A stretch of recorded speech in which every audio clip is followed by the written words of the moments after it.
অভাবের সংসারে স্বামীর অল্প ইনকামে কিভাবে সংসার খরচ চালিয়ে প্রতি মাসে ২,০০০ থেকে ৩,০০০ টাকা সঞ্চয় করা যায় তার দারুণ উপায় নিয়ে আমি চলে এসেছি।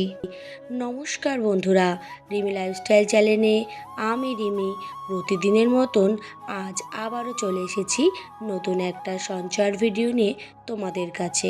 আশা করি দূরে কাছে যে যেখান থেকে ভিডিওটা দেখছো সকলে ভালো আছো, আর তোমাদের ভালোবাসায় তো আমি খুব ভালো আছি। এই যে প্রতিদিনের মতন ভিডিওটা শুরু করলাম আমার ঘরের কাজের মধ্যে দিয়ে। আমি একজন মধ্যবিত্ত ঘরের গৃহিণী। আমার আর কি বলো তো, সারাদিন এই সংসারের কাজের ফাঁকে ওই একটু বলতে পারো টাকা ইনকাম করি, সেগুলো তো তোমাদের সাথে শেয়ার করেই থাকি। আগে সংসারটাকে কিন্তু সুন্দরভাবে গুছিয়ে নিই, কারণ এই সংসারের জন্যই তো টাকা সঞ্চয় করা। যদি আমি সংসারটাকে সুন্দর করে গুছিয়ে না রাখি তাতে কি চলে বলো? তাই সকাল সকাল মোটামুটি বাইরের কিছু কাজ ছিল, সেগুলোকে শেষ করে চলে এসেছি এই যে ঘর গোছাতে। আর এই ঘরটা বারবার বলি, এটা আমার বাইরের ঘর একদমই। দরজা দিয়ে কি বলতো একদম দেখা যায় এই খাটটা। আর এটা যদি একটু পরিষ্কার না থাকে না, কি আর বলবো, মানে সারা ঘরটাই যেন এলোমেলো মনে হয়। তাই সব কাজের মধ্যে আমি এই কাজটা আগে করে নিই। যাই হোক, সংসারের কাজ তো আমার চলবেই। সংসারের কাজের মধ্যে দিয়েই আমি বলি যে অভাবের সংসারে একজন গৃহিণী কি কি উপায় যদি ফলো করে তাহলে সংসার খরচ কম হবে এবং টাকাও সঞ্চয় হবে। আর চাইলে প্রতি মাসে ২,০০০ থেকে ৩,০০০ টাকা অনায়াসে সঞ্চয় করতে পারবে। আসলে কি বলতো, একজন গৃহিণী যদি তার সংসার চালানোর সঙ্গে সঙ্গে একটু সতর্ক হয় তাহলে সে টাকা রাখতে পারবে। তাকে একটু সব দিকে খেয়াল রাখতে হবে। প্রথম উপায়টা হলো সংসারের খরচের হিসেব রাখার খুব প্রয়োজন, অর্থাৎ আয় বুঝে ব্যয় করতে হবে। এটা অনেক ভিডিওতে আমি বারবার বলি, যেমন আয় তেমন খরচ করো। বেশি খরচ করতে যেও না, যাতে তোমার ভবিষ্যৎ একদম সুরক্ষিত না হয়। তাই তোমার যেমন আয় তুমি তেমন খরচ করলে তোমার ভবিষ্যৎ সুন্দর এবং সুরক্ষিত থাকবে। প্রয়োজনীয় জিনিসগুলোকে কেনাকাটি করো, অপ্রয়োজনীয়কে একটু এড়িয়ে চলো। দেখবে তোমার সংসারটা খুব সুন্দর হয়ে উঠবে। এবার আসি দ্বিতীয় উপায়, যেটা হলো আমার এই সংসারের প্রতিটা সদস্যকে বেঁচে থাকতে হলে কিন্তু খাদ্যের দরকার। আর এই খাদ্য উৎপন্ন করতে অর্থাৎ রান্না করতে গেলে কিন্তু জ্বালানির প্রয়োজন। তাই প্রতিটা গৃহিণীদের একটাই কথা, তারা যা যা রান্না করবে সেটাকে আগে কেটে বেছে নেওয়া দরকার এবং গ্যাসটা বেশি অন অফ না করে একভাবে জ্বালিয়ে যা যা রান্না করার দরকার সেগুলো করে নিলে দেখবে জ্বালানির খরচটা একটু কমাবে। আর রান্নাগুলো একটু ঢেকে ঢুকে করলে তাহলে রান্নাটা তাড়াতাড়ি হয়ে যাবে। এইভাবে কিন্তু একটা অভাবের সংসারে যদি গৃহিণীরা তাদের একটু বুদ্ধি খাটিয়ে সংসারটা চালায় তাহলে মাস গেলে তারা অনায়াসে ২ থেকে ৩,০০০ টাকা অনায়াসে রাখতে পারবে। এবার আসি তৃতীয় উপায়, যেটা হচ্ছে বাড়ির তৈরি সবজি খাওয়া শেখো। বাড়িতে একটু ফাঁকা জমি বা বাড়ির ছাদে যদি একটু পরিকল্পনা অনুযায়ী যদি সবজি চাষ করো তাহলে দেখা যাবে সকালবেলাটা বা রাতের বেলাটা তোমার বাড়ির সবজি দিয়েই তুমি অনায়াসে চালিয়ে নিতে পারছো।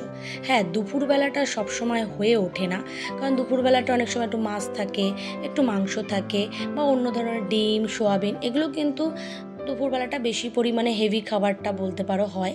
কিন্তু চেষ্টা করো যে অন্তত সকালবেলাটা তোমার বাড়ির সবজি দিয়ে একটু তরকারি একটু ভাজা তুমি করে নিয়ে তুমি সেখান থেকে বাজার থেকে অনায়াসে যে ১,০০০ টাকা মাস গেলে বার করতে পারো সেরকমভাবে চালানোর চেষ্টা করো। দেখবে যেহেতু সকালবেলাটা তুমি যদি বাড়ির সবজি খাও, বাড়ির তরকারি মানে বাড়িতে চাষ করা সবজি তরকারি খাও, তাহলে দেখবে মাসের শেষে তুমি অনায়াসে এখান থেকেই বাজারের থেকেই ১,০০০ টাকা ২,০০০ টাকা বের করে ফেলতে পারবা। একটু চেষ্টা করো তাহলেই হবে। তার জন্য তোমার কি করণীয়, অবসর সময় একটু গাছ লাগাও, একটু ২-১টা যে সবজিগুলি বাড়িতে চাষ করা যায় সেই সবজিগুলোকে তোলো। হ্যাঁ, আমি বলছি না যে প্রতিদিনে এক সবজি সকালবেলা খাও, সেটাও আমি বলছি না। বলতে চাইছি যে সকালবেলাটা একটু হালকা পাতলা খাওয়ার চেষ্টা করো। আর দুপুরবেলার দিকে একটু ভারী খাবার খেলে অসুবিধা হবে না।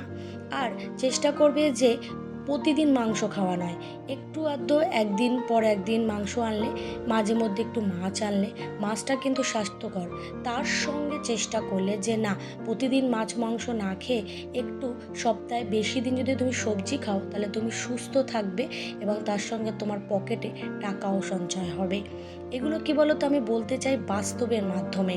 একটা অভাবের সংসারে যদি সেই গৃহিণী তার সংসারটাকে সুন্দর করে গুছিয়ে নিতে চায়, স্বামীর অল্প ইনকামের মধ্যে দিয়েও সংসারটাকে সে সুন্দরভাবে তুলতে চায়, তাহলে এই টিপসগুলি যদি একটু ফলো করো, তাহলে দেখবে অনায়াসেই তুমি টাকা সঞ্চয় করতে পারছো।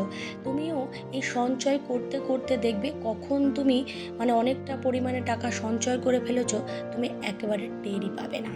এবার বলি 4 নম্বর উপায়, যেটা হচ্ছে বিদ্যুৎ বাঁচাও। বিদ্যুৎ বাঁচালে তোমার টাকার খরচও তুমি বাঁচাতে পারবে। তুমি ঘরে থাকলে না, একটা ফ্যান চালিয়ে একটা লাইট জ্বালিয়ে রেখে চলে গেলে, এটা করো না।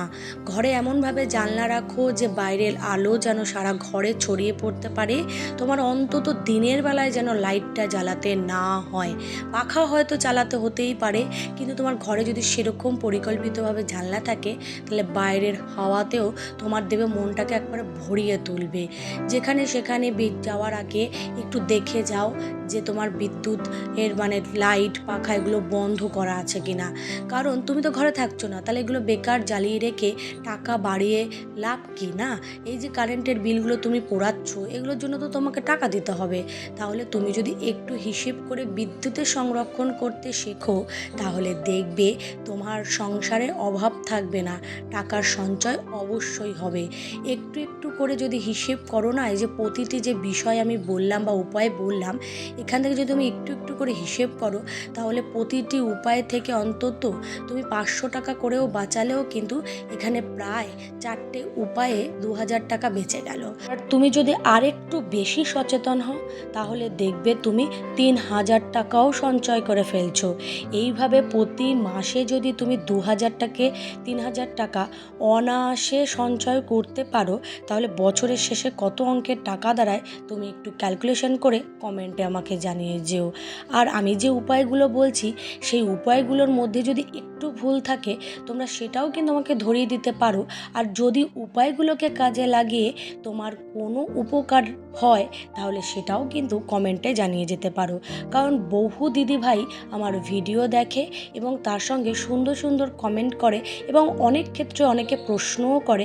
আমি চেষ্টা করি সেই রিপ্লাইয়ে উত্তর দেওয়া। আবার অনেকের যাদের কমেন্টগুলো অনেক সুন্দর লাগে, তাদের কমেন্টগুলো তুলেই দেখা গেল আমি ভিডিও করে ফেলি। আর যার কমেন্ট নিয়ে আমি ভিডিও করি, তাকে কিন্তু আমি রিপ্লাইতে বলে দিই। যাই হোক, আর এদিকে কিন্তু আমার সকালবেলা ও দুপুরের কাজ মোটামুটি কমপ্লিট, রান্নাবান্নাও কমপ্লিট। আর এই যে চলে এসেছি বিকালবেলা রসনা ফল ছিঁড়তে।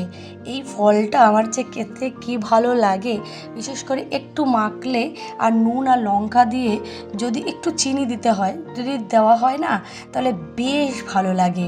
আর তাই খুঁজছিলাম, গাছে আর নেই। সবাই আমার মতন পাগল এই ফলের প্রতি, সকলেই দেখেছে, তাই আমি ভাবলাম একটু ভালো করে খুঁজে দেখি আর দুটো পাই নাকি। যাই হোক, পেলাম না, একটাই পেয়েছি, নিয়ে চলে গেছি। আর পরের দিনে রান্নার জন্য চলে এসেছি পুঁই শাক তুলতে। পুঁই শাকের পাতা তুলবো একটু বড়া করার জন্য। ওই যে আমি কিন্তু আমার বাড়ির সবজি দিয়ে মোটামুটি সকালের দিকটা চালিয়ে নেওয়ার চেষ্টা করি। আর দুপুরবেলাটা একটু রান্না করি দুবেলার একবারে, যাতে করে রাতের বেলাটা আমার করতে না হয়। অনেক সময় আছে সকাল আর দুপুরে রান্না করি, রাতের বেলায় একবার করি। আবার অনেক সময় আছে দুপুর আর রাতেরটা একবারে করি, সকালবেলারটা আলাদা একবার করি। এইভাবে করে করেই কিন্তু আমি আমার সংসারের সমস্ত কাজ থেকে শুরু করে এবং নিজের জন্য একটু সময় বের করে ওই টিউশনি প্লাস হচ্ছে গিয়ে মেশিনে মাল করা, এগুলো তো আমার চলে। যাই হোক, আজকের এই ভিডিওটা কোনো নতুন বন্ধু ভালো লাগলে অবশ্যই সাবস্ক্রাইব করে পাশে থেকো। আর পুরনো বন্ধুদের জন্য তো আমার বুক ভরা ভালোবাসা রইল, কারণ তাদের ভালোবাসা ছাড়া আমি এতটুকু পথ এগিয়ে আসতে পারতাম না। আশা করি সকলে আমার ভিডিওটা দেখবে এবং লাইক কমেন্ট করবে, পাশে থাকবে। টাটা, সকলে ভালো থেকো, সুস্থ থেকো। আবার দেখা হবে একটা নতুন ভিডিওতে। তাই পর্যন্ত এবার আসি। আর এই যে পুঁই শাকের বড়ার রেসিপিটা অবশ্যই তোমাদের সাথে শেয়ার করার চেষ্টা করব।